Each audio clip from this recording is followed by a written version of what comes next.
This one is not. It's a nice one. Thank you. What are you trying to do? So much is Oh, no. It actually seems like he's getting a little bit lighter in here, right? Maybe my eyes looks good on there. This is my favorite picture. Look at everybody is not. Isabel, can you do me a favor and look at my monitor?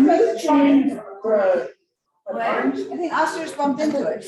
Yeah. I'm Into the see. thing. I like power finger.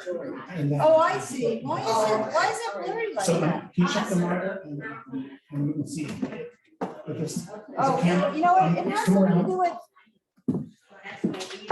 oh, sorry. it has something to do with how it's on. Am I on camera or should be a higher? You are, your top of your head is cut off. So this needs to come down like that. Your head is like, well, now I can only see your mouth. Okay, that's great. How about that? Yeah, Better? Is my whole, why don't you stand there? and we'll see. yeah, I stand because I'm probably sure. That's, now it's, you got too much head on. Hold on. See in there? No, a little bit. More. Better? Look straight ahead like you're looking at the audience. Like, here I am. What does that look like, Emily? Oh, awful close. Need a little bit lower? No, no, Too far? no, the way it was fine. Okay, so It's just, you can't, if you could step back a little, I would step back. like that? Yeah. I think maybe a lot of space here. It's not gonna be perfect. We just, It's not gonna be perfect, it's Yeah. just as long as people can kind of see. Right. And then is this microphone, that's microphone's on. it's on now? Yeah, it is. Okay, so do I have to talk like, okay. Okay, can you hear me? Can you hear me? Jeannie, can you hear me? Not so good. A little bit louder. It's not loud enough. Hold on. Oh, good. Oh, we're trying to balance between being like right like this in the video and, Maybe, no, come up closer on the mic. Oh, no, we'll just, yeah, it's gonna be hard. And then we can pull the camera back. yeah, that's a good idea. Okay, but now you gotta, This is as long as it Yeah. goes. okay, and now, Oh, it's working, sound. Yeah. okay, that's good, that's good. Okay, Jillian, can you hear me? Okay. We got a plan. So you do. Okay, so Okay. wait, the one thing that I don't know if we've tested, we can test is the sound on the other side. Because that was the thing about putting the Right, sound. you need to dial into the Zoom on your machine as you can, and then we'll switch. Okay, now, one thing about this, Oscar, is can we have the slideshow running? Yeah. What's the sound? This is the speaker.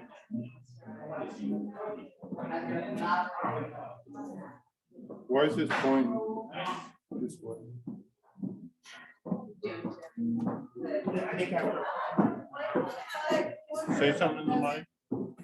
Hello.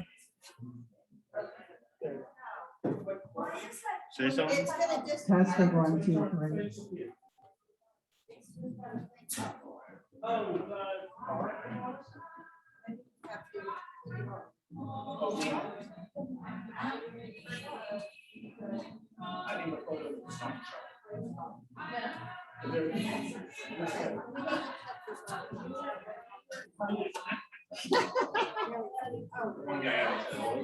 How you feeling? Good. Well, remember, you're the timekeeper person. Well, there's nobody here yet, so it doesn't matter. Oh, that corner? Go get a bag. We're blocking the projection. You're talking to the mic. Hi, is this better? Well, it was Okay, like, so that, let's just distract. So looking at that. But anyway, you want me to log into the. Log into the Zoom, and then we can try the audio. Keep talking. Where is that computer gonna be right there? Which, no, no, we're. Okay. Do you need me up here anymore? No, no. Okay, so like, when you get things set up, tell Sam, show what you need him to do the switch. And then when, Yeah, that's. Sally Jane, can you hear me? Is that too loud?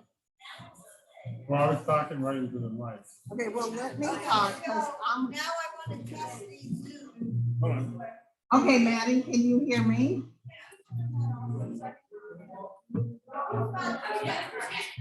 Why?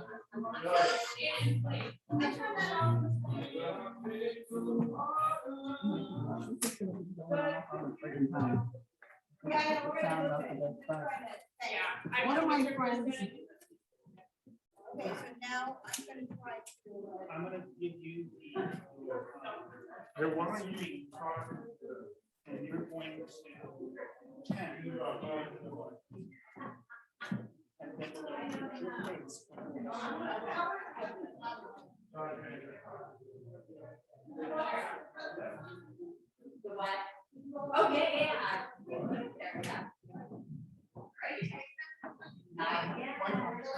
This way, 'cause we don't need you to be, this one. Because I want to be in touch with it. Right, right, you and the computer should come over here. Because this cable is going to be what the audio is going to pick up for, It's gonna be. yeah, no. It will. Yeah, that cable's 12. Oh, I see. Hello, my dear husband. And can you hear it? So, My lovely husband, This. my fabulous sister-in-law. okay, we're gonna mute you for just a second, okay? And we're going to now, you can sit down.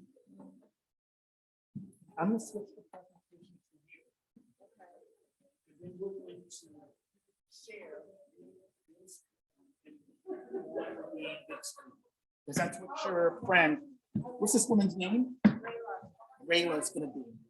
Layla's gonna be sharing? No, we're gonna share it for Rayla. Okay, that's fine. Right. Okay, so you may have to take the video cable out. The HDMI cable, that's the This big one. Yeah, we have to take that out. We didn't have to do that yesterday on Tuesday.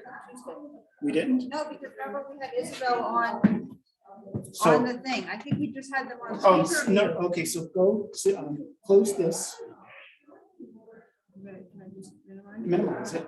Now go into Zoom. I was in the Zoom. I am in the Zoom. This is in the Zoom. Okay. This is what it's seeing. Okay, So I think I need to. No, turn the camera Oh, gotcha. on. This is your camera. Oh, of course. Okay, Do this. Okay, there I am. okay, And now you're I'm gonna on, do speaker view. right? So And now, it is in speaker view. So okay, so now, it's not picking up me as a speaker. It's picking up, right? That's what the gallery is here. See, look, here's gallery. right, But if I go to speaker, it's picking up, this is the speaker, this room. okay, no, then maybe I need to mute me. Oh, maybe.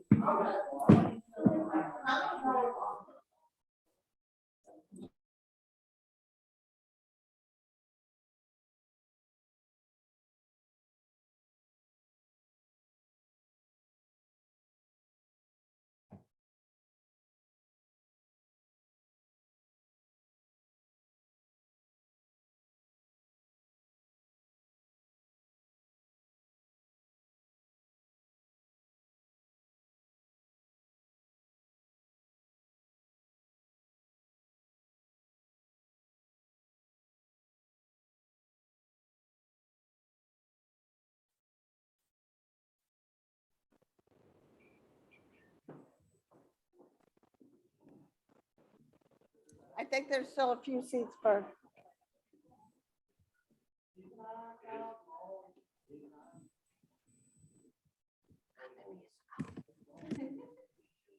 Jillian?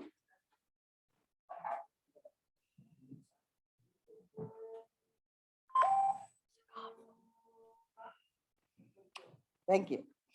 Good afternoon. Thank you so very much for coming today and celebrating our mother. As you know, we have rescheduled this 4 times, so we appreciate you sticking by us all this time. So anyway, I don't know if you all know, I'm Isabel. I'm Jane's eldest child. So on behalf of my sisters, brother, and our families, I want to welcome you and thank you for coming this afternoon. And thank you again for rolling with the punches during our many schedule changes. We are thrilled that you can be with us or on Zoom. And I'm sure that all of you know, by the second time we rescheduled it, my mother would say, you just go have dinner on me, so. So first, a little housekeeping. For those of you who are on Zoom, please make sure that your microphone is mute. I believe it should be. Look at the bottom left-hand corner of your screen and you should see the mute button. It's best to view the service using the speaker view instead of seeing everybody's pictures. And that would be on the upper right-hand corner. Throughout the past 2 years, my family has received so many touching notes from you all and many others. Each note told us what a large impact Mom had on your lives. I always knew that my mother was an unrelenting advocate for the underrepresented. She fought for immigrants, the poor, and those requiring specialized education. My mother also, as many of you know, was a devoted friend. Her friends were friends for life, as witnessed by all of you here today. But to me, she was just Mom, and much more importantly, the grandma to my 4 children. Mom had a unique and special relationship with each of her 9 grandchildren. She thoroughly enjoyed spending time with them as young adults. And I bet if you asked each of them, they would tell you that they were grandma's favorite. True, right, Delia? She's sitting right there. In saying of all of this, it gives me great comfort that my mother spent her last days with one of her oldest friends and her eldest grandchild exploring San Francisco. As hard as it has been to lose her, I am so glad that in her last days, she was doing what she loved with the people that she loved. And now I would like to introduce my sister, Emily.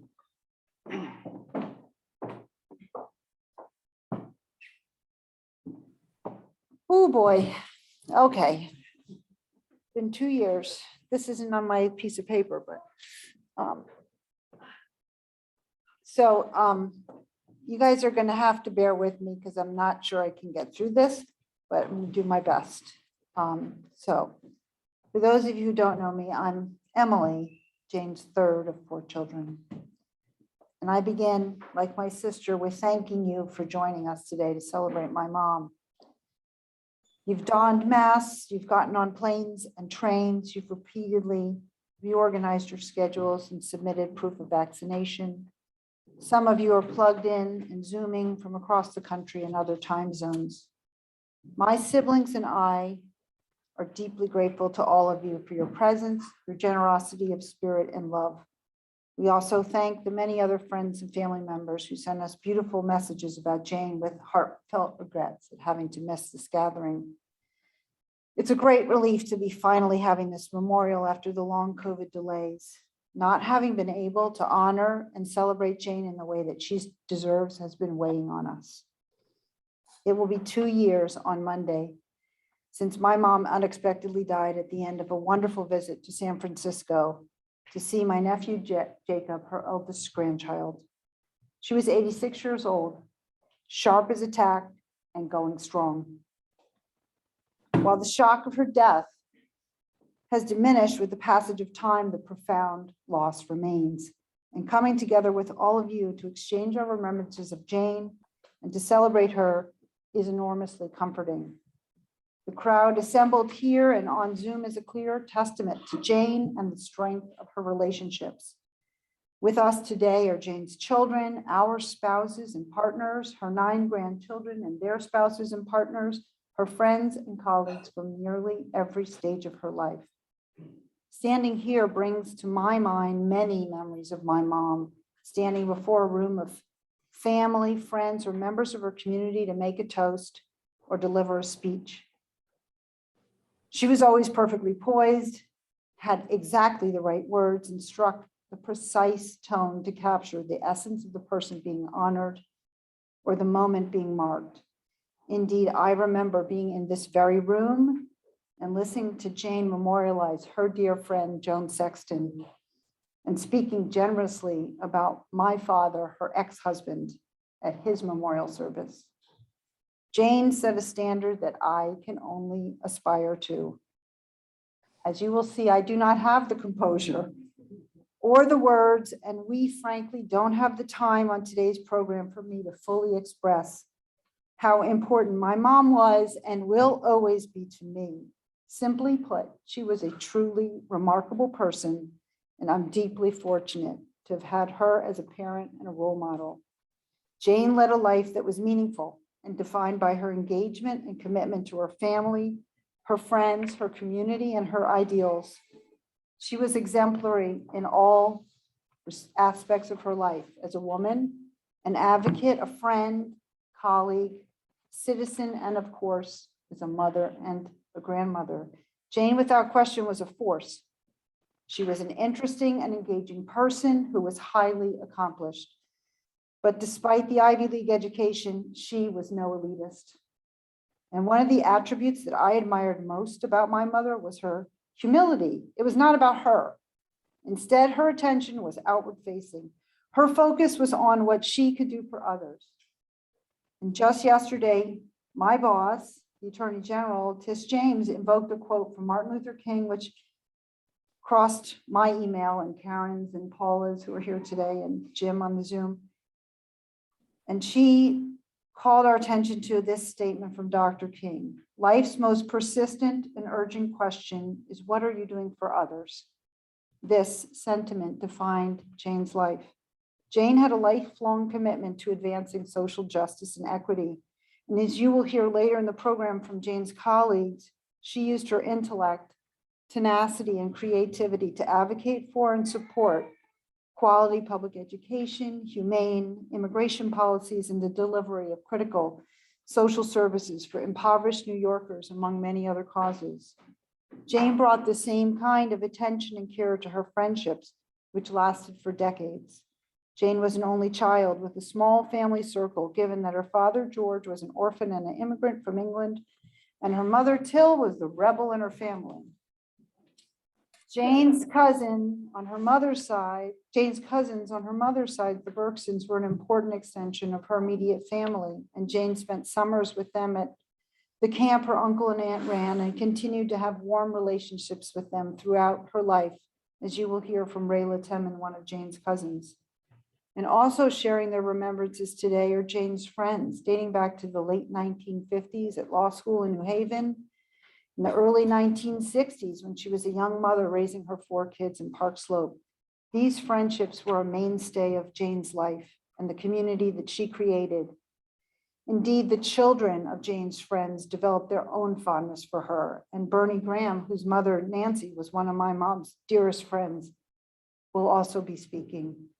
Jane's most important role to me personally was as the strong and loving matriarch of our family.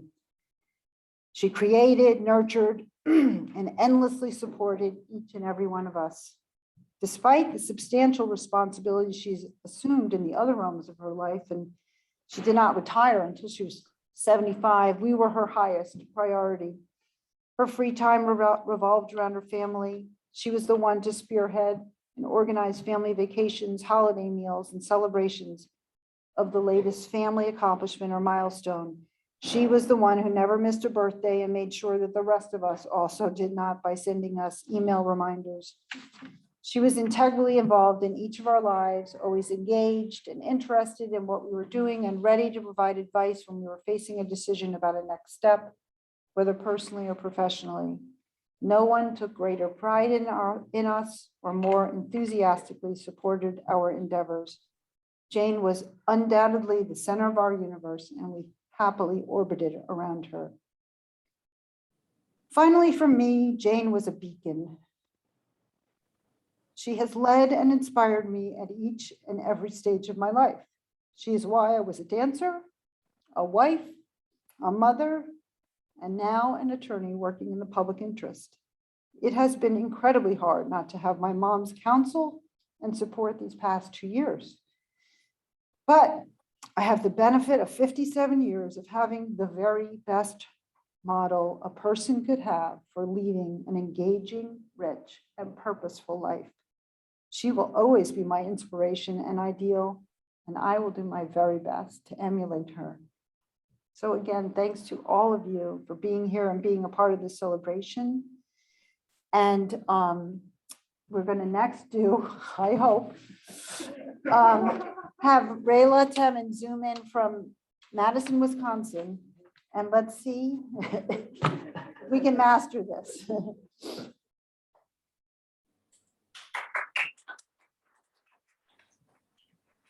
Hello, I am here, Emily. Thank you for giving me this opportunity. That was Emily before. Okay. Okay. That was Isabel. No. Thank you. Thank Yeah. you for giving me this opportunity to offer some memories of my dear and generous and very classy cousin, Jane. Mm. I will tell a bit of family history, that part reaching back to our maternal grandmother. Am I being heard and seen on the Zoom? Yeah? Oh, okay. I will tell a bit of family history, that part reaching back to our maternal grandmother, and I will touch upon some amazing coincidences in recent eras that bolstered the friendships between our families. Our mothers were sisters, mine named Lillian and Jane's Matilda. We can't hear you yet. You can't?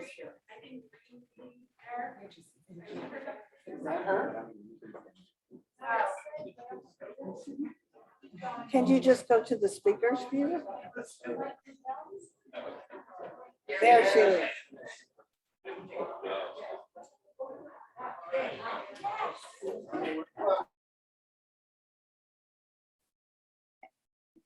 Shall I continue? Yes. Our mothers were sisters, mine named Lillian and Jane's Matilda, known as Lily and Tilly or Till. They were the two youngest children of our grandmother Jenny, born in 1865 in Suwałki, a great seat for Jewish learning in Lithuania. As a young woman, Jenny immigrated on her own to New York, where she met and married Henry Bergson. They had 8 children, including an older brother to Lily and Tilly named Isaac, descendants of whom are with us today on the Zoom. Jane grew up in Manhattan, I in Brooklyn, and in the summers we attended Camp Moden in Maine, one of the first Zionist nature outdoorsy camps in the US, founded in 1922 by a trio of Jewish educators known as the Benderly Boys and their spouses. Isaac Bergson was one of the Benderly Boys, and thus he and his wife Libby were one of the founding pairs, Libby ultimately becoming the sole director. Jane had attended Seders at the home of her Aunt Libby and Uncle Isaac. And Camp Moden, especially with the Berkson family connection, was a formative experience for each of us. As an example, Jane maintained a lifelong bond with her Moden friend, Janet Robertson, even up to Jane's last visit in San Francisco, those 2 years ago, illustrative of Jane's continuing devotion and loyalty to her friends. Jane Schreiber was 3 years older than I and noticeably taller, and she dressed up in beautiful dresses. As a young girl, I was the beneficiary of those, receiving them as hand-me-downs. They were hemmed for me by my paternal grandfather, Yussel, a tailor.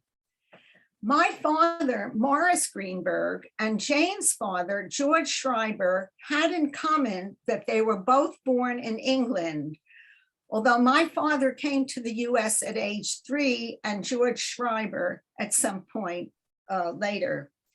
Morris and George knew each other at City College. And the story is that Morris, who was engaged to Lily for 7 years, told George that Lily had a sister, Tilly, and that is how George and Till met. I left Brooklyn for Madison, Wisconsin in 1956 to attend graduate school at the university, never thinking that I would spend the next 6.5 decades so far away from family in New York, especially my parents and 3 younger siblings, Riffy, Gershon, and Jenny Greenberg. But I met Howard Temin there, and we married and raised our daughters, Sarah and Miriam, in Madison, and we stayed on. Howard and I were married in New York at the St. Moritz Hotel overlooking Central Park, and the Schreibers were there. George Schreiber was one of the 2 signers of our ketubah, the wedding contract. But it was in Madison where Jane and I really reconnected in a significant way when Emily came to law school at the UW in 1991, accompanied by Jane to help find housing. As part of her training, Emily interned with Chief Justice of the Wisconsin Supreme Court, the late Shirley Abrahamson, a close family friend. Shirley was very fond of Emily and praised her work in the court. We Temins were delighted to get to know Emily and Scott and wrap them into our family life, and to see Jane on the several occasions when she came to visit, including for Emily's graduation in 1994. However, those 3 years included the time when Howard became ill and died after a short interval. So Jane and Emily and the Stern family shared directly in that very sad passage with us. But we all became closer, and we treasure that closeness until this day. There's me sitting over there. After Howard died, Jane kindly invited me to visit starting in 1995, staying at Shay Jane's B&B, her lovely apartment on Columbus Avenue, appointed in such good taste. And I did so for many visits over the next 25 years until June 2019. Every day started out with a report by Jane of what was in the New York Times, often rendered with great concern. Then, as we breakfasted together, where she presented fresh berries in a beautiful ceramic bowl, or later in the day, we would talk about our lives. Jane shared tales reflecting, above all, her deep devotion to her family. And she spoke about her professional work, her friends, her cultural pursuits, her theater tickets, her literature courses at Columbia after she retired. Jane was so engaged in living life to its fullest. Some of my visits included Berkson family simchas, such as bar and bat mitzvah, that Jane and I attended together, and some were for Stern family events, such as Jane's fabulous 70th birthday party. She made the most of every opportunity to celebrate.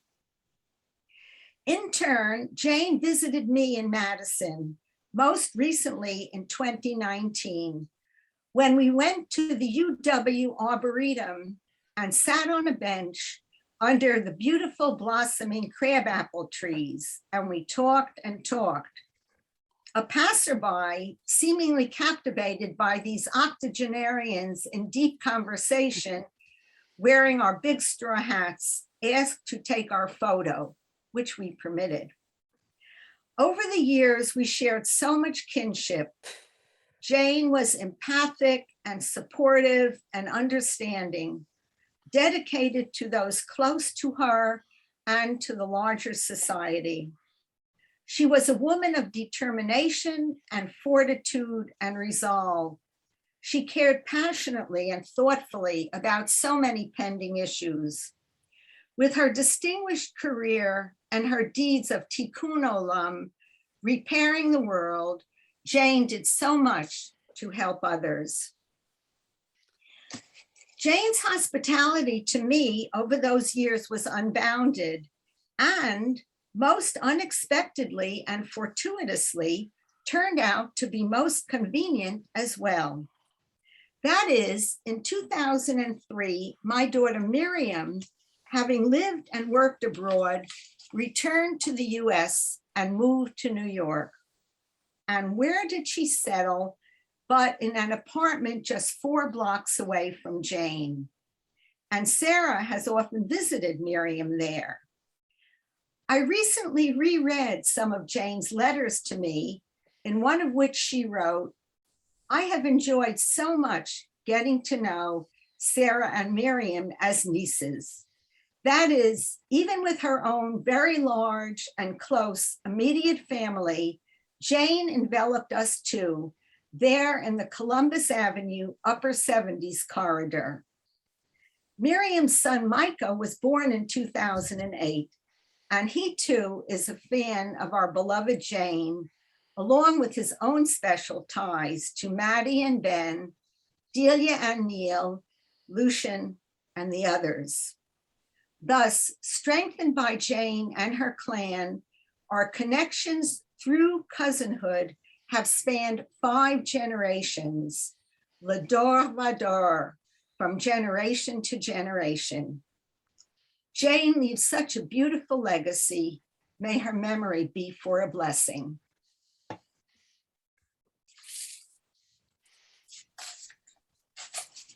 Thank you.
We need to test it.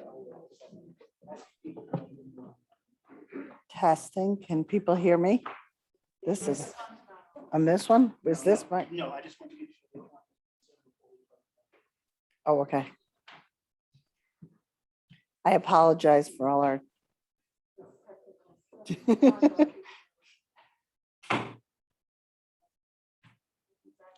you should be on. Okay, You're on. am I on? Yeah. Okay, Just saying, I know I picked up a lot of computer skills, Emily too, along the way, but thank goodness for Oscar. And, you know, you guys just have to bear with us. We're still trying to persevere. Anyway, I'd like to introduce my Aunt Margie, our only aunt, my brother, my father's sister.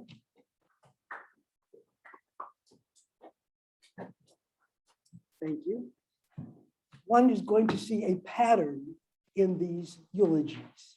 I'm so pleased that I brought my typed copy. I don't want anyone to think I was stealing ideas from someone else that were just presented to me. My brother brought Jane to meet his family in 1956. It was a time of great anticipation. I was so thrilled at the thought of a sister-in-law. At this period, Jane and Lewis were in their first year of law school, and I was a junior in high school. My parents, I suspect, although they never said anything, were probably a little concerned about how Greenwich Village was going to meet Aliquippa, Pennsylvania. There was an immediate consensus, and it was unanimous. Jane was a keeper. On June 1956, Lewis and Jane were married. Before their second anniversary, and during my first semester in college, my mother died. Jane, who never was one to take over, she was not a takeover person, but she kept the family together. We were, of course, in Pennsylvania, she was in New Haven and Brooklyn in New York. But she would have Thanksgiving. She would have our family, being my father, myself, and my aunt. She'd have us for dinner. And she really kept, for me, who the youngest was, it was just a feeling of family, that I still had a family. That the fact that my mother was gone, of course, it was a loss, but this was something that was sort of the new phase.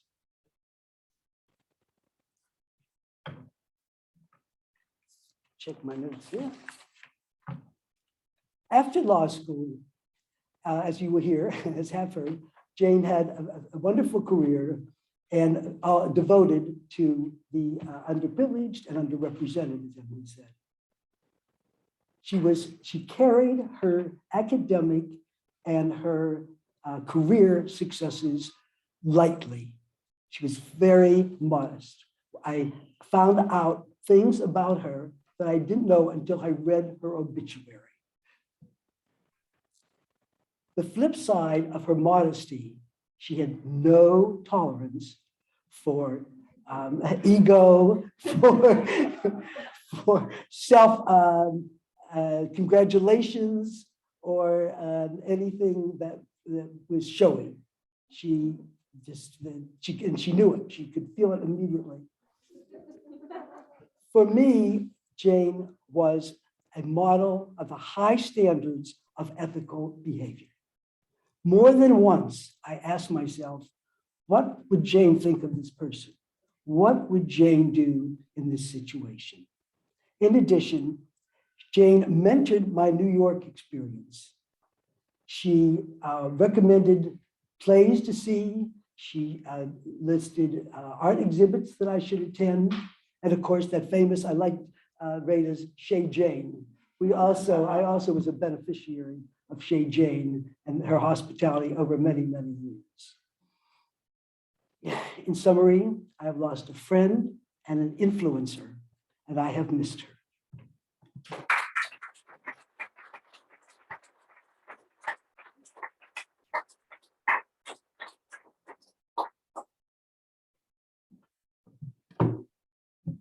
Good afternoon, everyone. Let me just adjust this. My earliest memories of my grandmother were when she would read to me, when I would sit on her lap and she'd open up a colored book or a storybook, and we'd share a story together. Many of you in this room have also done that favor to me, but I I don't mean to insult you, but she really was the best. And it wasn't because she was a very theatrical person when she talked. She didn't do voices like the rest of you did, but she really did have put an effort into finding a lesson in this, making every story count. And she leaned into the idea of when she was reading to me, she would try and make me think and take it seriously. I think she tried this throughout everything she did with me, but the thing that she made reading to, pardon, I'm a little flustered. My grandmother took story time with me very seriously. I came to understand later when I learned to read. I was slow to read. It took me a little longer than others. And she in particular was always talking to my parents, talking to me about what I was using to read, what I was reading, what books I was trying with, how I was looking at the page. And I came to understand later in life that all that time reading to me, she really had a direct purpose to it. She was looking into the future when I would come and grow and how she wanted to influence me and what kind of person I would become. I think part of the reason my grandmother was able to touch so many people in this room, so many people are watching over Zoom, is because every single interaction she had with people, she really tried to take it very seriously and think about how it would affect those around her, how it would matter down the line, not just in the moment, not the temporary pleasures, not how it would make her feel, but how it would blossom into something that was rewarding for the community around her. And I think part of what I later learned about my grandmother, her life growing up, her complicated family story, how she was a trailblazer professionally, how she was an important mother through tough times. I think part of what gave her that engine was that she really did not shy away from showing how much she loved or cared. Even when other people might have thought it was embarrassing, other people thought it was limiting, it was something that would come off tacky, she took every moment painfully seriously, even when she was making a joke. I had the chance, unlike a lot of people, I think, I had the chance to know my grandmother as an adult when I moved back to New York City. And I think she very much was my best friend here. She was someone I could talk to about anything. And again, when I would talk to her about any subject, whether it was a book we'd both read or it was, something very pivotal in my life. I was staying with my grandfather for a long time while his health was deteriorating. Our relationship was complicated. She always took the moment. Every bit of advice she gave to me, it was never something that was just sort of pat and simple. She really took the moment to think and give me something concrete. And I knew that, she looked at me as somebody who was half formed, who was moving along in life, finding my way. But she really treated me like an adult, like no one else did. And she really showed me what it was to be both responsible to other people, but also to be a leader. To me, my grandmother really epitomized what it meant to be a matriarch, to be the head of a family, and to look down as an adult at other adults and have more experience than them and still try and guide them while respecting who they were. And I think that part of what I hope to carry on from my grandmother is that when I interact with others, I remember what she always told me, which was not to put yourself first, not to think about what this works for you, but how it works for everyone else. So even though she grew into a life of status, I think of privilege in a lot of ways by her own doing, I think that she always was able to turn that around and make that work for other people. As everyone else has said, she did not have a strong ego, but I think she had a strong sense of purpose, and she always kept to that. As many other people will notice in this room too, my grandmother talked about her own death quite a bit, for a lot longer than she needed to. I think probably my early teens, I remember so many times my grandmother talking about, I could be gone at any minute. Don't get used to me. And she would say it very frankly, sometimes humorously, sometimes not. Some of that, I think, was her dealing with the loss of many good friends. Some of that, I think, was her very much trying to process just the difficult world she often was living in. But I think, again, she was being very seriously, very intentionally trying to confront the issue that she wanted her family, who very clearly depended on her for so much, they wanted them to be ready to carry on without her, to carry on what she taught them, and to take what she had given them and let it bloom. So I guess what I would hope we can all get from this, and I'm so glad we're all here today to share this memory, is to remember how much she gave to us, how she loved us unconditionally, and she loved us without any hesitation. I think if we can carry on that, that would be the thing she would want the most, more than the cookies, more than the, more than any dedicated park bench or anything like that. I think if we can carry on that feeling, she'd appreciate that the most. And again, I just want to say I feel blessed to have known her love. Thank you.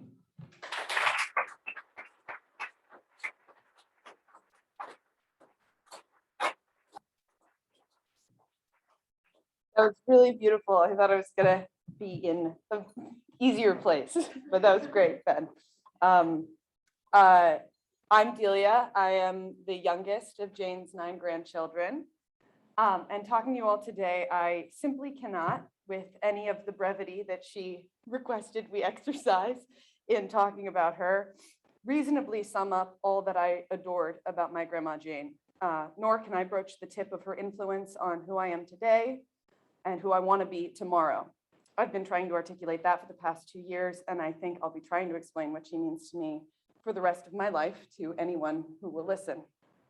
So instead, I can share with you all something that I hope will resonate about one of the key ways I experienced Jane showing her love, which was time spent together. I haven't had that many last days and last words in my life yet, I'm 23, but I understand that they can be somewhat fickle. And in the case of Jane, I feel very, very lucky to have spent a last day with her that was so perfect, so routine, and so very Jane. I hope some of the details of this particular September day will remind you of all the teas and exhibits and discussions and desserts that you might have shared with her. It was right before I went back to school for my junior year at college, and she'd set our date for the Basquiat show at the Guggenheim. And one could always count on Jane Stern to know exactly the exhibit, gallery show, or play that we had to see at any moment in time. And like so many of the amazing things I've gotten to see in my life, I never would have seen this without her. So after the requisite reminder voicemail that morning detailing the time and place that we'd planned to meet, which I'm sure other grandchildren are familiar with, I approached the museum to see her waiting patiently in her very brightly colored ensemble outside the white rotunda of the Guggenheim building. I remember the delight it gave her when I presented my Northwestern ID for a discount and found that the boy at the ticketing desk was an alum himself. She asked his major, and when given a more practical answer than my major, theater, she joked that upon graduation, I probably wouldn't even be able to get this job. Those of you all know Jane Stern. She didn't have any disdain for that job. She didn't have any disdain for my pursuit of theater. In fact, she was always me and my brother Neil's greatest champion in that regard, by immeasurably. But she knew a good joke when she saw it.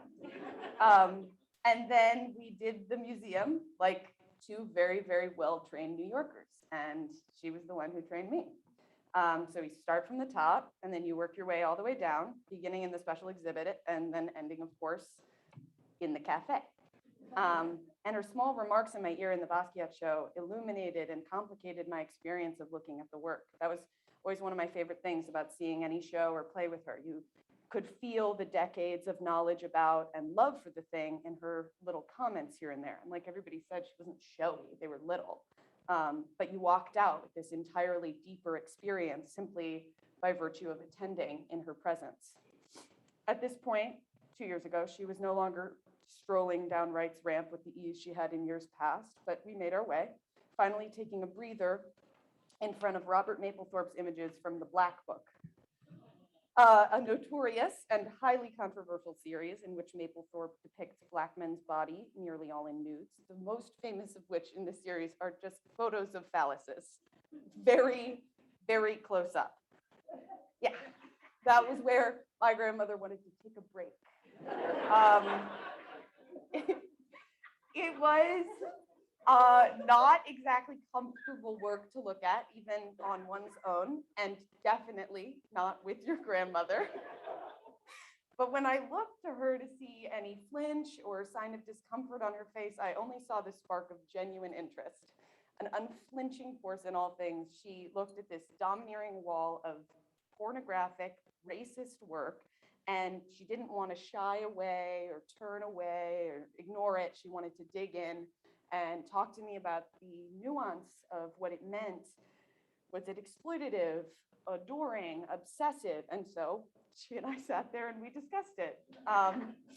And classic Jane, at the terminus of several more of these highly intellectual conversations about somehow even more explicit works, she turned to me and asked if, maybe now was a good time to go get a cup of tea, maybe share a cookie.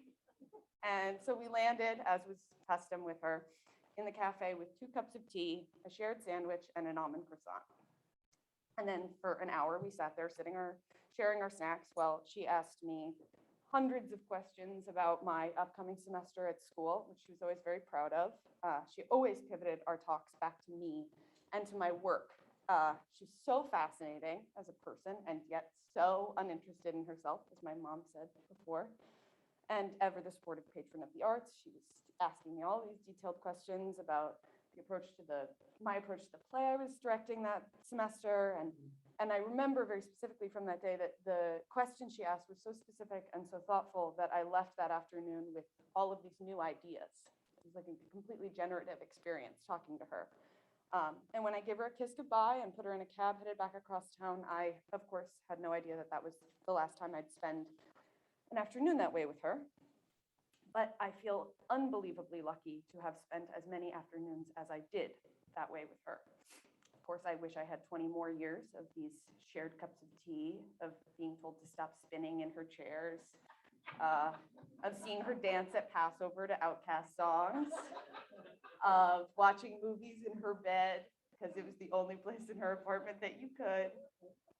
I really wish I had all the time with her, but I'm an unbelievably lucky person because I got to be the grandchild of Jane Stern.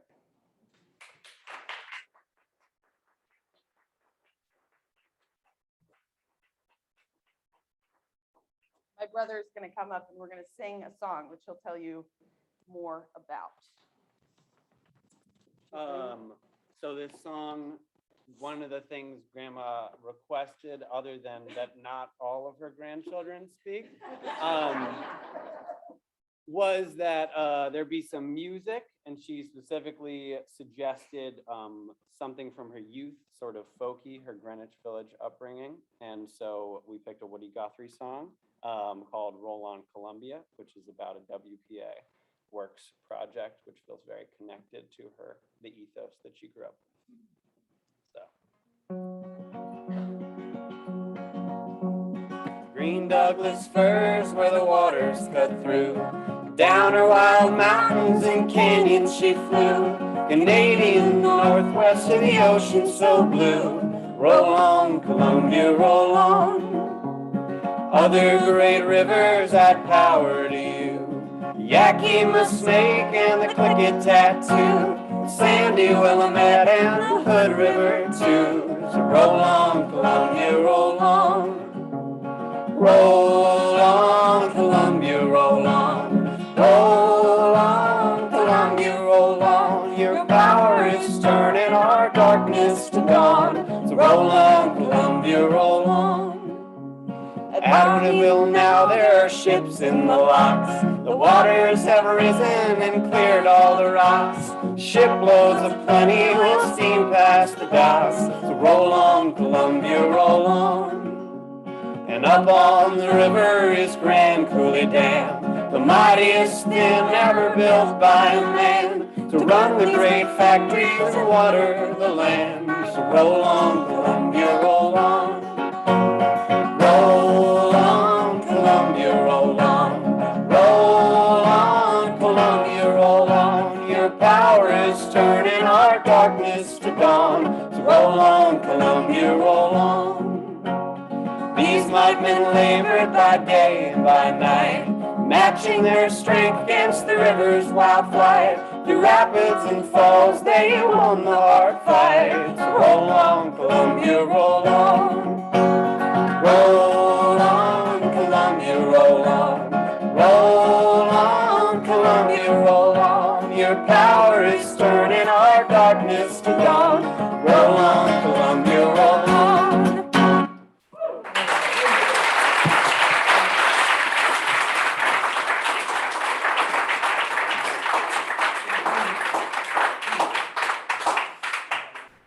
And now to commence the colleague section, I'm going to be reading something written by Margie McHugh, her remembrance of my grandmother.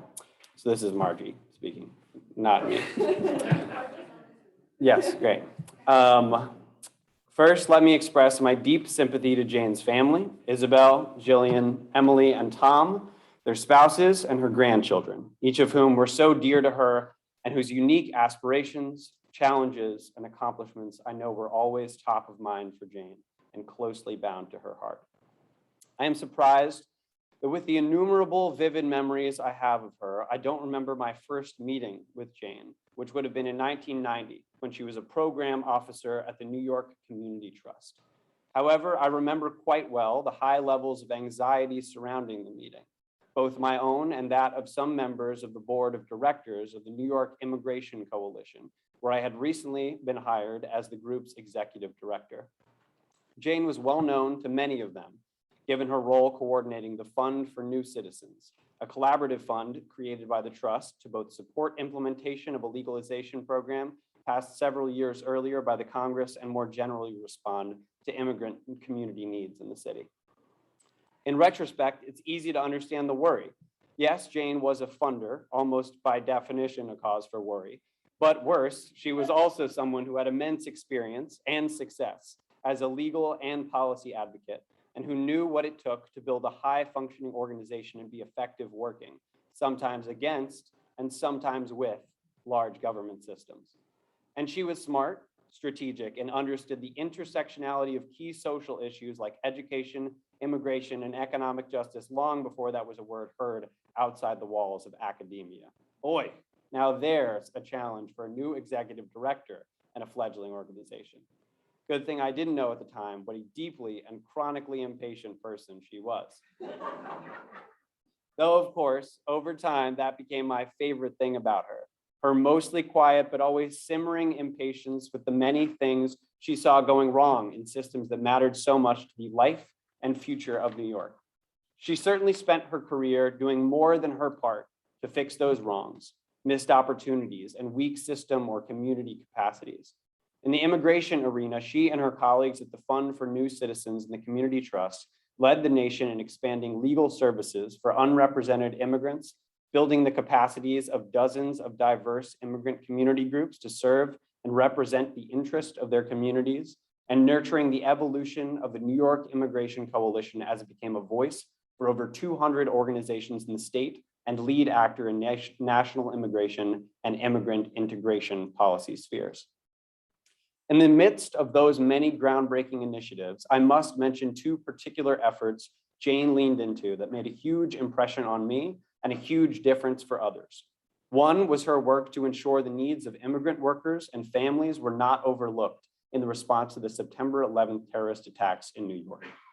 While confusion and fear still reigned in the early days following those attacks, I received a call from Jane, and after an extended silence as we composed ourselves, she said in a voice soft but full of fire, "Those people need lawyers." She was referring to immigrants attempting to navigate the disaster intake center that had been established at the Hudson River Piers, the central intake hub where those heavily impacted by the disaster were sent for help. In the days and weeks that followed, Jane worked closely with other community trust and foundation colleagues, as well as legal services and community groups in my organization's network to stand up not just legal services, but a range of other tailored supports and processes to ensure the losses experienced by immigrant workers and families could be fairly and equitably addressed. The other prominent initiative has to do with the system most often the focus of Jane's ire and exasperation, New York City's public schools. More is being said by others today about Jane's deep commitment to improving public education, but I must pay tribute to the efforts she made to help immigrant community and education advocates embark upon a multi-year partnership researching the experiences of immigrant students in the city's schools. It was an intimidating foray for both, and one for which the institutional relationships and analytic foundation would need to be built over several years. But Jane's clear vision and soft diplomacy touched off many years of collaboration and successful advocacy on funding and other reforms to improve educational services for immigrant students and their families. While it was reassuring that Jane's sense of urgency regarding the need to level the playing field and close opportunity gaps in society didn't wane after her retirement from the trust, it pained me that she would occasionally reflect on, frankly, what a mess things still were. Of course, she could acknowledge where important and hard-won gains had been made and would concede the scenarios where things could have turned out worse, with the exception of one particular presidential election. But her frustration was obvious. At those times, I would remind her when she was out in her beloved city to think of the many hardworking New Yorkers she had helped legal services to reach, or the countless youth her efforts had helped to benefit from effective instruction and programming, or the many organizations vital to the life of the city that she had helped to grow and thrive, and know that truly she had made a remarkable difference in the life of the city. While I didn't hide and I didn't detect any eye rolls at those moments, and maybe she had just gotten better at hiding her hallmark impatience and exasperation. Rest in peace, dear Jane. Know that the work continues. Your investments in New York's people, institutions, and services will long continue to bear fruit. And the many of us who learn from your fine example are as impatient and determined as ever.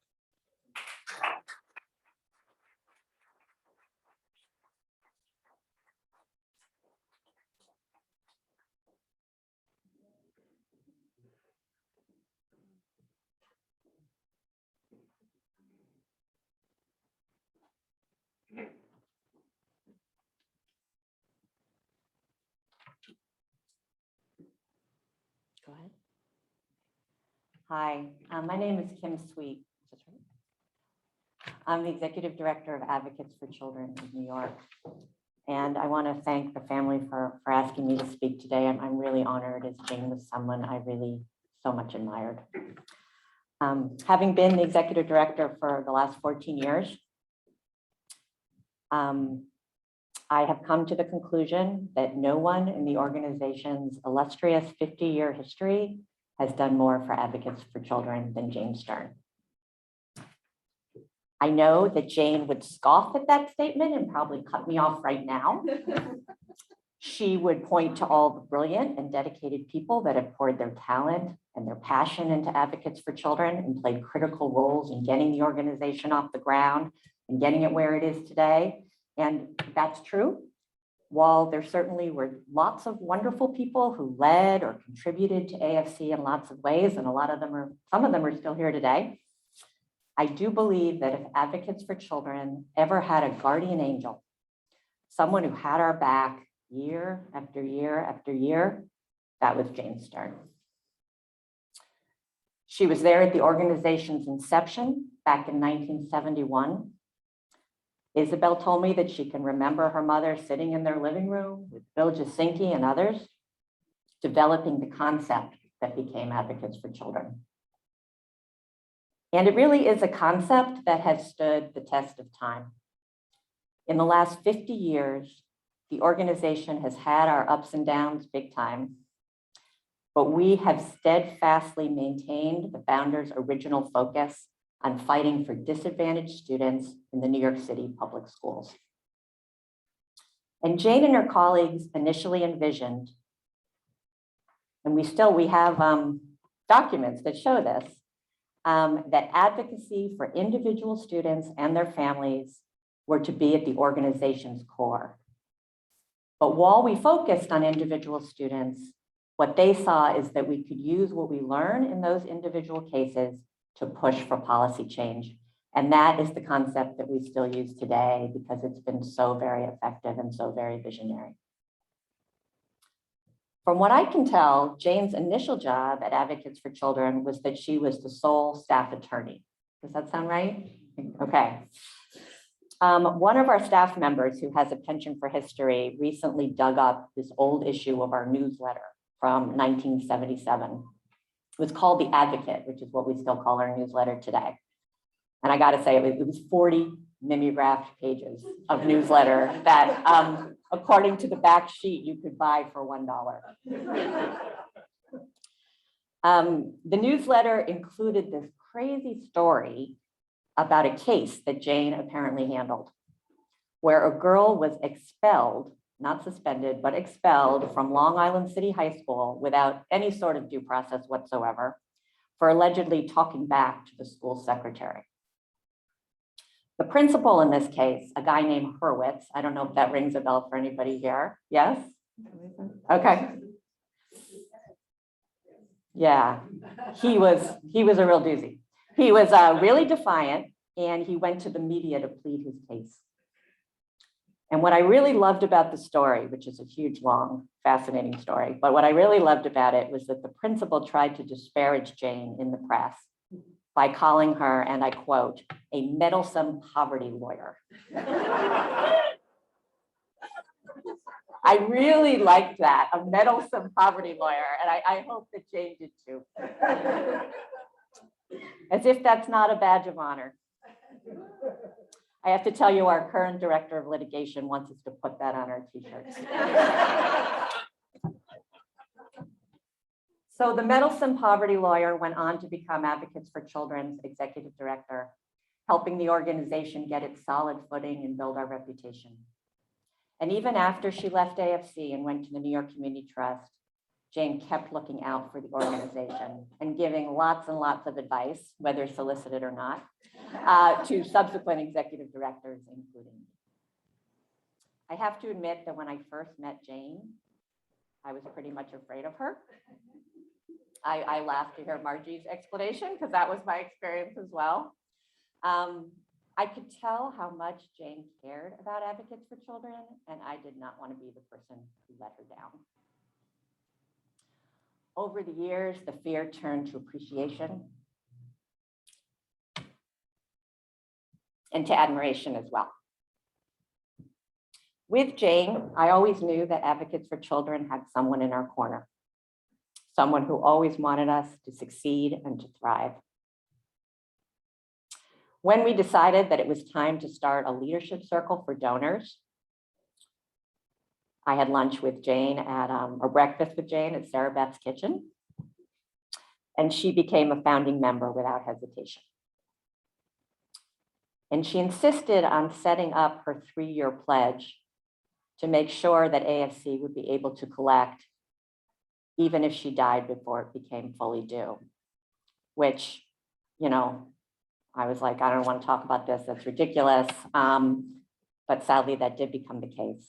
And that's how reliable and conscientious she was, that she had to set this up to make sure, just in case anything happened, that we would collect fully on our donations. So Jane's impact over the years has been tremendous. Literally hundreds of thousands of students have succeeded in school because of the organization that she helped found and nurture. I am so grateful for her life's work. I miss her, and I pledge to maintain her legacy and keep it going in the coming years. So thank you very much.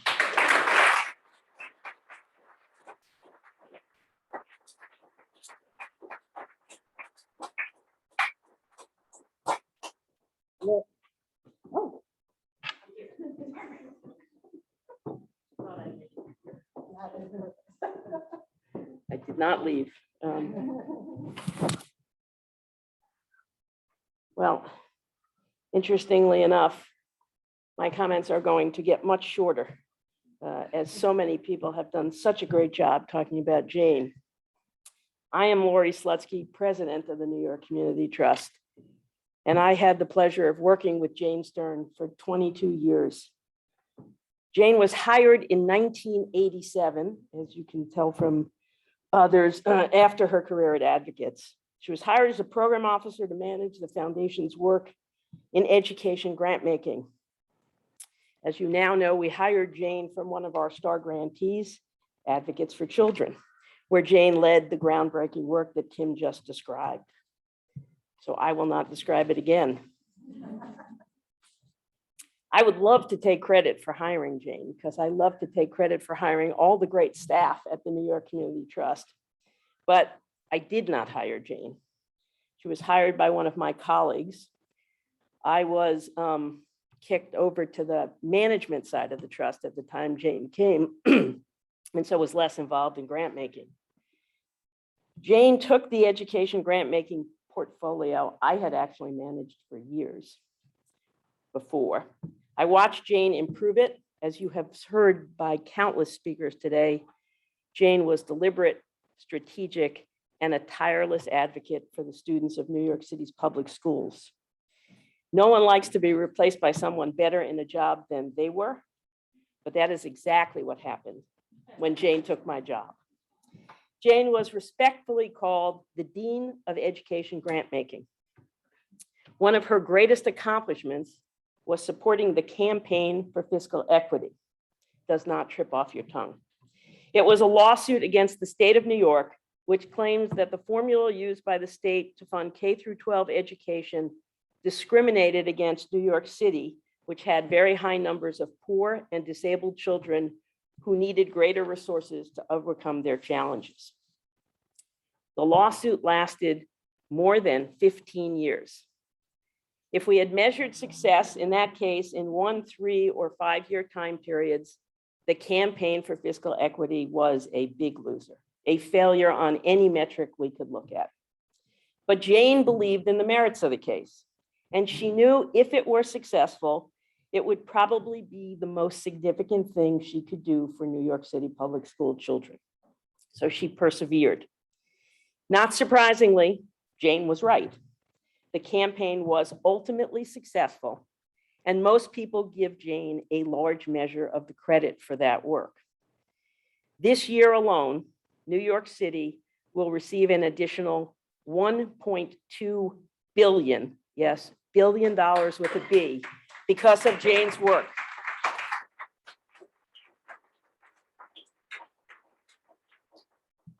Jane came to the trust as the education expert, but as only Jane could do, she became an expert in everything she tackled.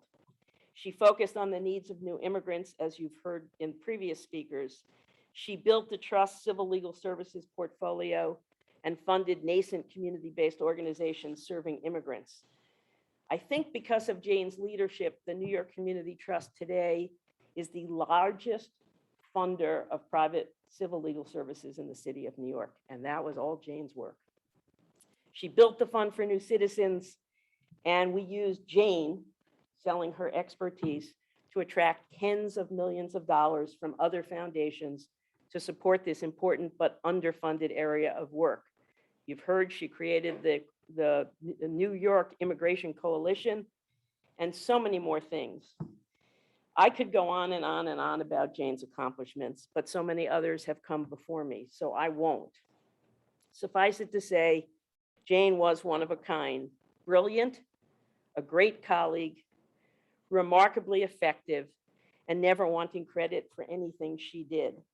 The only thing I will say that I've heard this morning that I don't agree with is that Jane had no ego. I think it was the fact that she had such a healthy ego that allowed her to give credit to everybody else but herself. So Jane decided to retire. And on June 4th, 2009, the New York Community Trust Board passed a resolution in her honor. It ends essentially saying that we wished her a happy retirement and we expressed our deep thanks for her unwavering commitment and contributions to justice, equality, and opportunity for all New Yorkers. What I want to say today to Jane's children and grandchildren, please know that New York is a far better place for the work your mother and grandmother did, and she left that as a great legacy for you.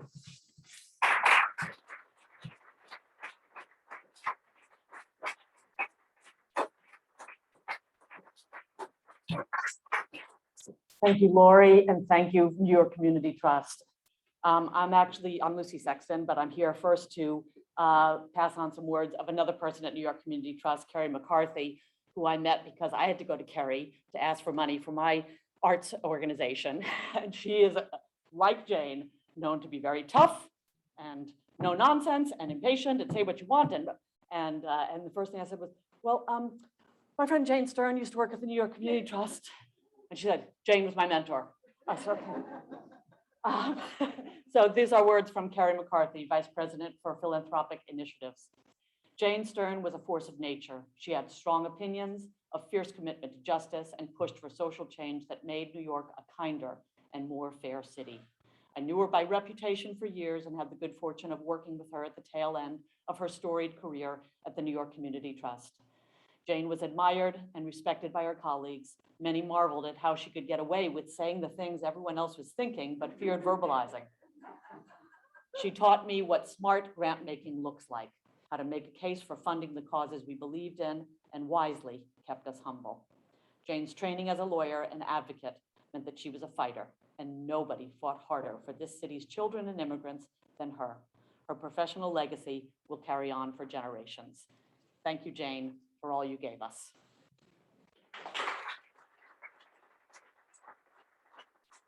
Next up, I think we have you, Dad. As my dad comes up, I just do want to say people have talked about what a friend Jane was. I'm so grateful for the friendship, companionship, love, and constancy she showed my dad, particularly in these recent years after my mom's death. Unbelievable. And we're very, very grateful and love Jane very, very much. Okay, come on around.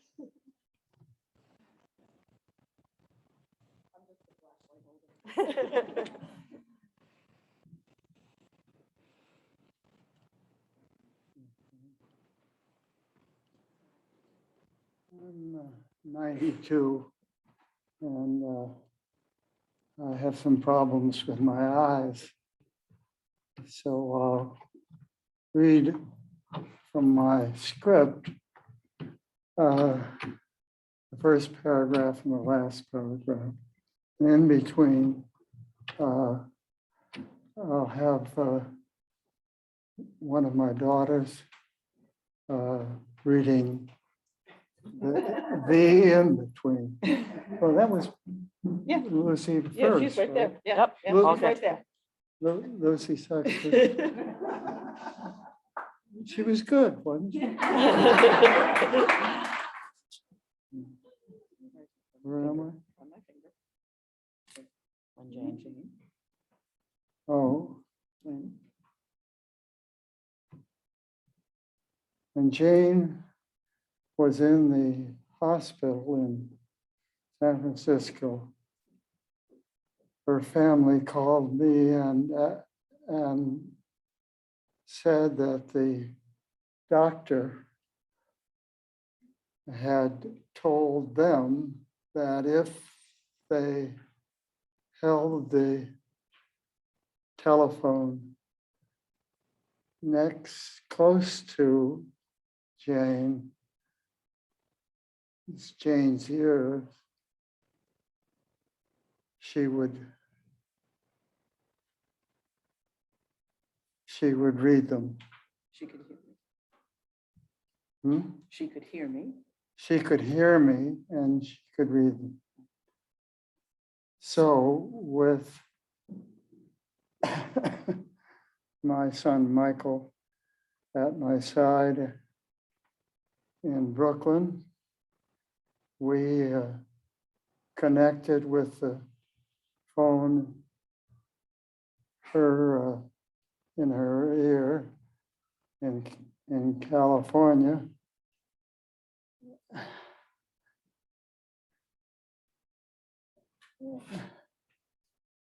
And I had a chance to speak to Jane. I said, "Dear Jane, we can be grateful for the love we've shared with you." Michael thought that was okay. And the family also agreed. My words, these words that he's written, can only mean so much. But fortunately, Jane had recently written up an autobiography, and her words are better than mine. Jane's autobiography was unusual because it was in response to a letter from her friend, Bill Felsner. Bill was writing about a religious issue and he wanted her take on it. So Jane got on with her autobiography with her basic, moral, non-religious self. Jane's response to Bill was wonderfully written. In her writing, She says she has no religious belief, but we get a clear sense of the good person she was. She wrote about her life growing up in the New York City Village area. Jane told me that she thought she got a better education in the New York City Village schools than she got from her colleges, Radcliffe and Harvard. One of her schools was called the Little Red Schoolhouse, and one alleged reason for the red tag were false rumors of communist teachers at the school. Jokingly, she said that if she had a God, it would have been FDR.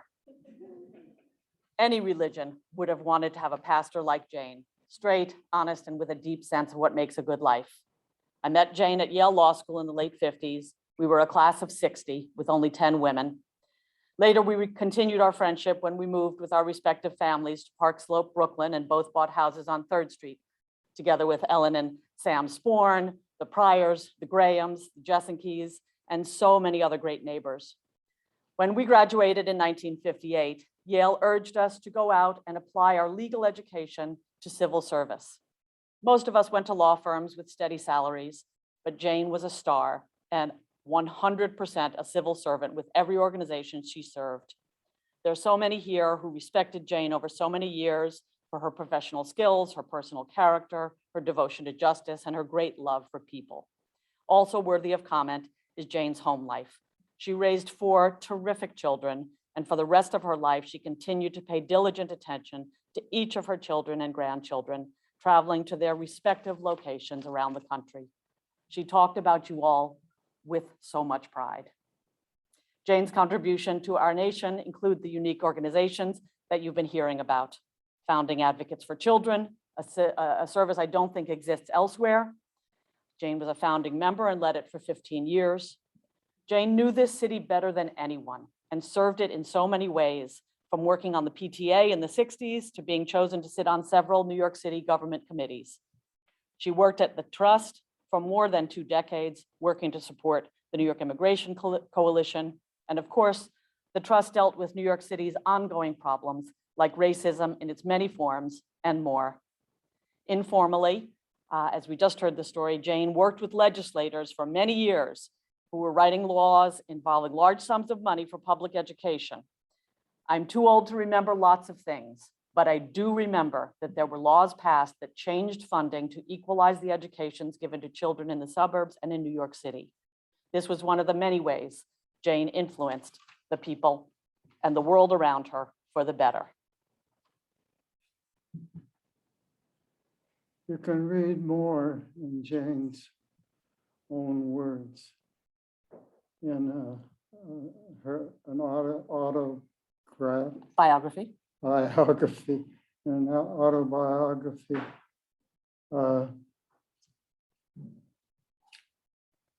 Which was, I will end. Yep. But I'll end here. Yep. And my simple saying is, I was so lucky and honored to have known Jane, and so grateful for the love that we shared together. Thank you.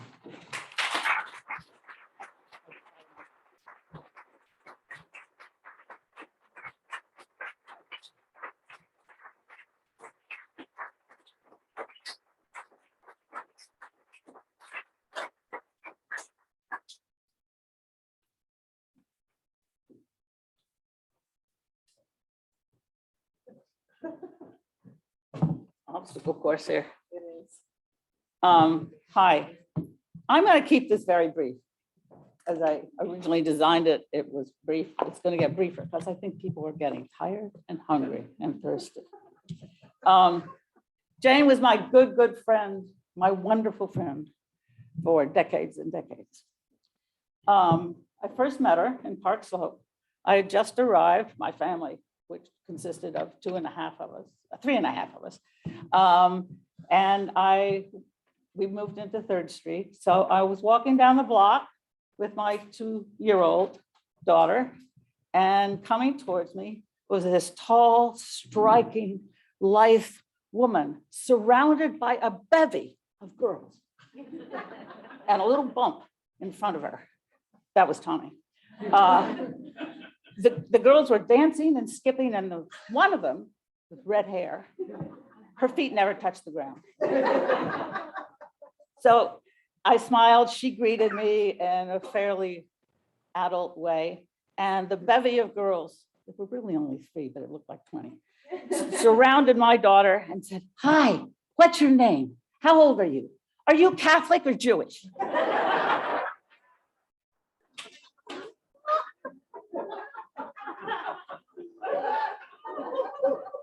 She may kill me for saying this, but I don't think my daughter had a clue. So you've heard all of Jane's professional accomplishments. You've heard that as valuable as they were, her friendships were equally valuable. And you heard all the good ways she was a friend. One of the things that hasn't been mentioned much is her wry sense of humor, which stood her in good stead as we were raising children. I think it got harder and harder for her to call on it as her view of life darkened a little bit and took a fairly deep plunge in 2016. As we sat, our wonderful Park Slope group had diminished a lot, and we were down to only a few, but 5 of us were going to meet on election night, and we couldn't, 2 of them couldn't make it because they were sick. So it was me and Jane and Dick, and that was a low moment. But she stayed a terrific friend, and even though, as I think, she felt weighed down particularly by national and international politics and problems, she still took wonderful, wonderful pride and joy in her family, as you've heard. And I didn't get this directly. It was actually to Dick Sexton. With some trepidation, she had gone out to the West Coast visit in California, but because travel had gotten harder for her. After she got there, she was talking to Dick on the phone, and she said, "I am so glad I did this. I'm so glad I came. I'm having a wonderful time." I'm very glad she had a wonderful time.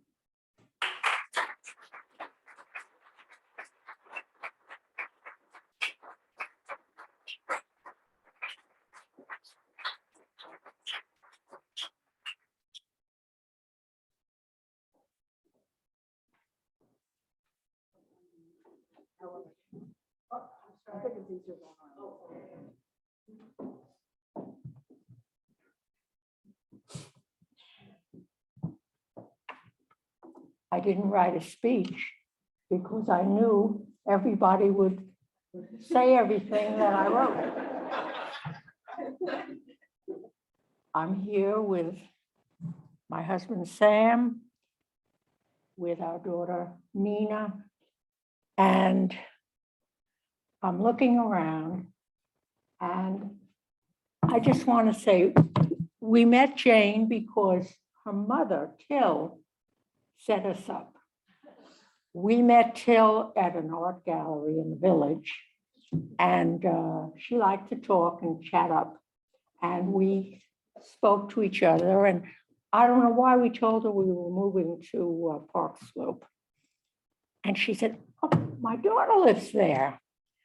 And what's your address going to be?" And I told her the address, and I can picture it like it was yesterday. Sam, oops, I'm sorry, that happens when I talk with my hands. All right, I'm going to put my hands behind my back. Sam and I were on the stoop at our house on 3rd Street. And I guess Till had given Jane our address. And Jane came walking down the street with Lou. And he had one of you children was on his shoulders. It couldn't have been you, Emily. So who would have been the next? Who would have been the one on the shoulder? No, it was way before. I think it was you or Jillian. I can still see it as, and that the rest is history. We all became wonderful friends. And as Sandra said, we become the incredibly shrinking group, and it's so, so sad. But I do want to say that Jane was probably the fiercest woman I knew, and she loved all of you family fiercely. And I probably know a lot more about some of the grandchildren than they, but I won't tell. And she just loved you all, and she was a marvelous friend. I'll just tell you this, when our friends started to get sick, like Dorothy Jasinki, Jane would organize that we would go and visit. She wouldn't drop a friend for anything. So that's all. I miss her. And I miss seeing all of you children, and I hope we all keep in touch.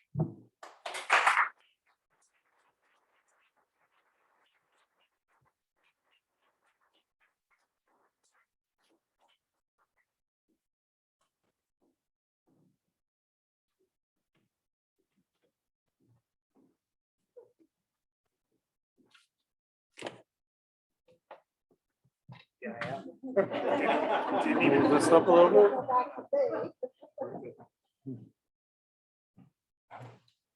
Good afternoon, everyone. I'm Bernie Graham. And first of all, I want to thank the Stern family for including me in the celebration of the life of their mother, Jane. Yes, it is a celebration, as was pointed out in the emails, more than a memorial, because of Jane's life indeed needs to be celebrated. I'm happy I'm invited to speak, although I think the reason I'm here really is that my mother, Nancy, was a very close and dear friend of Jane's. So unfortunately, Nancy passed away this past February and would love to be here, of course, but I can at least speak to the friendships that Jane had with all of the people here in this room, her children, with her grandchildren. So as I would consider myself a contemporary of Jane's children, Isabel, Jillian, Emily, Tommy, although that sounds strange when you're 61 years old and you're calling yourself a contemporary of other children. Anyway, I mentioned that we should mention our connection to Jane and her family. I'm not sure that's altogether necessary. I consider myself to be almost part of Jane's actual immediate family over all these years spent as neighbors together, and knowing so many people in this room, it seems like we're all family. But to give some background, the Grahams moved to Park Slope in 1962 to live on 4th Street. My father, Jim, and my mom, Nancy, who both passed away. My father passed away very early on, but they had developed a close friendship with the people arriving into Park Slope to renovate brownstones and to change the world. Jane and Lou Stern, Charlie and Jennifer Monahan, Sam and Ellen Sporn, who are here, Ann and Jean Feldman, Bill and Dorothy Jessica, Sandra and Neil Pryor, the Tullys, and many others. If I leave any of you out, please forgive me. There's just so many people that Jane has come into contact with, and it's a big universe. But these families shared a common interest in improving public education, reforming local politics, and raising their families here in Brownstone, Brooklyn. We relied on Jane to straighten out the PTA at PS 321, where I went, my kids went, many people in this room went. In fact, some of my classmates are here, right, Chris? Charlie Monahan and Joe Ferris, we led the call to change our politics here in Brooklyn. And my father, Jim Graham, started an organization, an anti-poverty program called CUSA. There's so many fond memories that I have of sharing holidays with the Sterns. My mother, Nancy, every year would make a point of inviting either the Sterns or the Feldmans to our house for Christmas on 4th Street. And I would ask my mom, I said, why are we always inviting the Feldmans and the Stearns? And she'd say, well, they're Jewish and they have no place else to go. So I'm bringing them in. So that made sense. Together as families, we traveled on vacations together, places like Antigua, St. Martin, and Grossinger's, beautiful Grossinger's of blessed memory.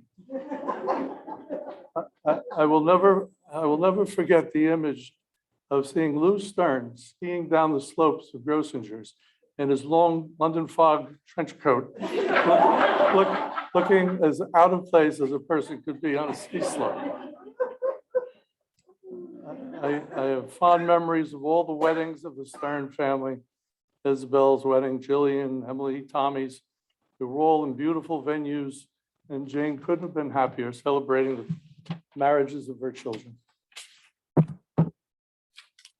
Since I'm the last one in this program, first of all, I'll try to be brief, but you've already heard about the incredible career and professionalism and activism that Jane participated in fighting for educational equity at Advocates for Children, fighting poverty, supporting the arts and humanities at New York Community Trust.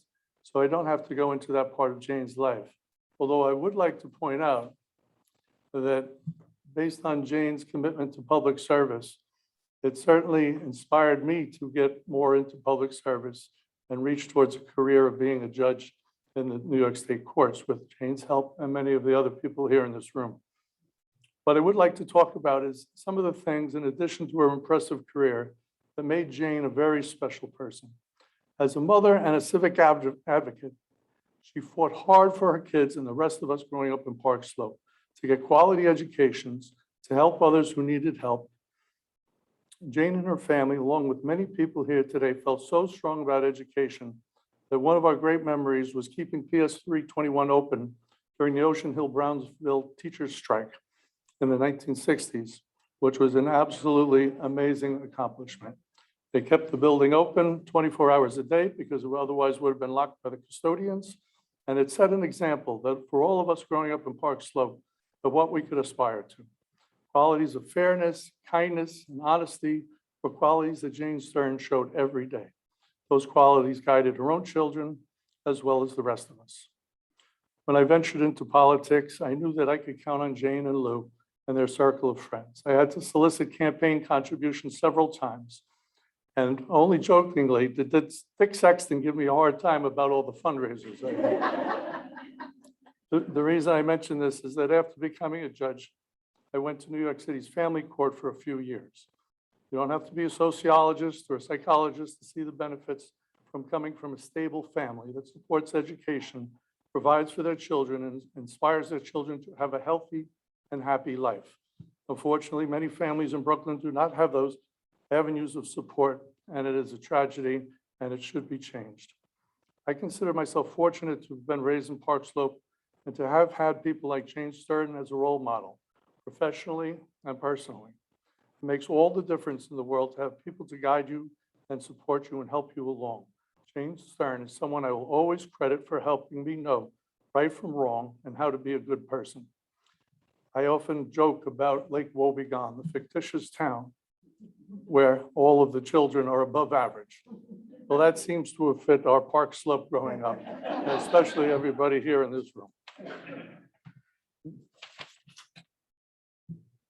Another part of Jane's life that I always would admire is her friendship with the people like the Feldmans, Sam and Ellen Sporn, Charlie and Jennifer Monahan, Dick and Joan Sexton, Wendy and Willie Maloney, Sandra Neal Pryor, and my mother, Nancy. In fact, I could talk about that friendship, but what you really need to do is look at the pictures on the screen that was shown when we came in here, and you can see the joy that all of these friends had for each other and the moments that they shared here in the Montauk Club, celebrating each other's birthdays, their weddings. They were here at my wedding with Rosemary in 1989. And one of the nicer events I can recall was when Sam Sporn earned some type of international tennis player award, and we were all at the Tavern on the Green. You remember that, Sam? I'm sure you still have the trophies. But the friendship between Jane and my mother was especially memorable. Jane was divorced and my mother Nancy was widowed, and both of them were dear friends. Well into their later years, they traveled all over to places like Vietnam, Cambodia, Italy, and Arizona, among other places. Jane and Nancy were always out and about at the theater, movies, museums, restaurants. When Nancy began to decline a few years ago with dreaded Alzheimer's, we had to move Nancy into an Alzheimer's unit at the Bristol Assisted Living Facility in Holtzville, Long Island. Without missing a beat, Jane asked to visit with Nancy. I said, "Are you sure?" I said, "It can be a little unsettling. These Alzheimer's units are kind of grim. People don't have their memory." But she didn't phase Jane. She says, "I'll meet you in Brooklyn. You can drive us out there." I said, "Let's go." So on the long drives out there, it was nice to talk to Jane, where she would talk about her grandchildren. She would ask about my kids. And I really got to know Jane from those trips. But arriving at the Bristol, Jane jumped right in. They were making arts and crafts projects, painting little miniature flower pots, while while live musicians were playing Frank Sinatra music and songs from Phantom of the Opera, which created a rather surreal environment in the Alzheimer's unit. And it didn't deter Jane. She went back 2 or 3 times. This is an example for me of how Jane is one of the kindest people I will ever know. These last few years have been difficult for many people. Jane passed away. Ann and Jean are no longer with us. Joan Sexton, Wendy Maloney, Bill and Dorothy Jessica, Lou Stern, Jennifer Monahan, and Nancy have all passed away.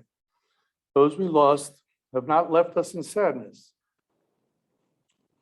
but with profound and precise memories.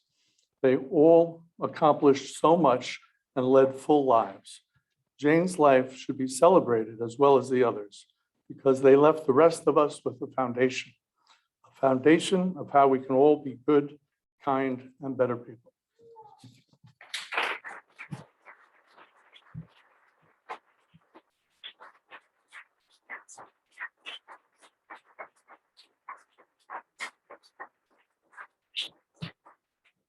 Hi, hello. My name is Valerie Samuel, and most people here don't know me, but I thought I really needed to say something because I am the personally been affected by Jane Stern. And the day I was introduced to the Stern family was one of the best days of my life, which I didn't know at the time. I was Lucian's nanny 23 years ago, so I met Jillian. That day, I knew there was something about her, but little did I know it was going to be so much more. Jane Stern has personally helped me, my family, my son especially, and all the goodness about helping the underprivileged in New York City public schools. It's been just really the best. Because of Jane, my son got a chance. She introduced me to Advocates for Children. Kim, thank you guys so much for all the help. And even after I was not Lucian's nanny, it didn't end. She made phone calls on my son's behalf, went out of her way. And to this day, 23 years later, I'm so fortunate I met with Jillian, be part of your family. If it wasn't for your mom, I think I would have done, but I'm not sure how far I would have gotten for helping me, an immigrant, navigate the public school system. Jane was just amazing, kind, generous. With me, somebody she didn't even know was her daughter's nanny. So that tells you the kind of person Jane was. Didn't matter where you came from, who you were. So I just had to say something. I just couldn't let the day go. So thank you.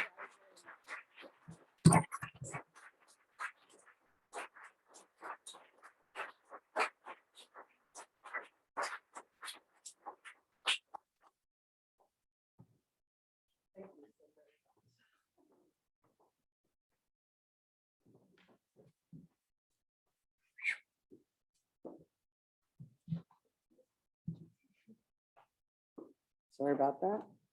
Ooh.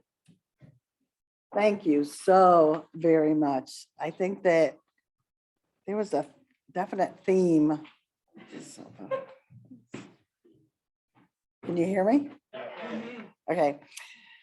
Of everything that everybody said. So my mother was, maybe the four of us didn't always think, but the kindest, most generous person who, as her grandchildren said, and I think her children would feel, said whatever she felt, but she just gave so much.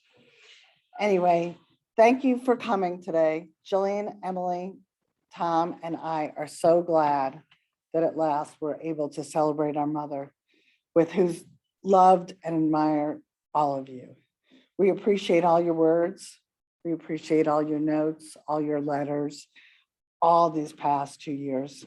You've all captured our mother's essence, a true crusader of human rights, a devoted mother, grandmother, and friend, a beautiful human. While Mom didn't consider Judaism an essential part of who she was, I did write this before Rayla said this, but she regularly practiced one of Judaism's basic tenets, tikkun olam, to repair the world. I think we all can agree that Mom devoted her life to repairing the world, and we are all the better for that. Thank you so much, Mom. Thanks for coming, and please feel free to stay a moment to visit, and by all means, eat a cookie. Thank you.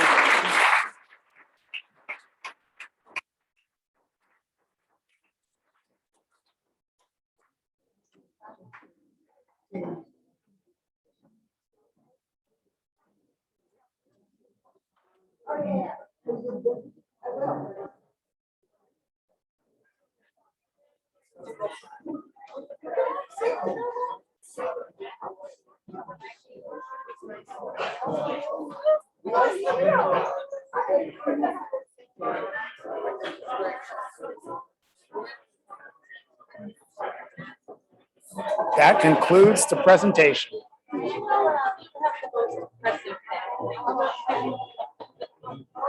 I'm so glad to be part of it.